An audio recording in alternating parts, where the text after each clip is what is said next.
Слова бывают разные, акценты тоже. Но когда человеку больно, язык перестает иметь значение. Боль звучит одинаково в любой точке мира. Вы замечали, чужую боль иногда понимаешь без перевода.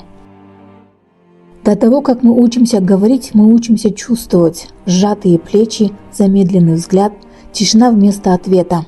Тело говорит раньше слов, и его понимают все. Теряют по-разному, но теряют одно и то же. Людей, безопасность, опору, надежду.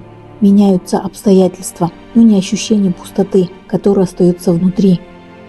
В боли исчезают роли, статусы, маски. Человек остается с собой, уязвимым и настоящим. И в этом состоянии мы узнаем друг друга без слов.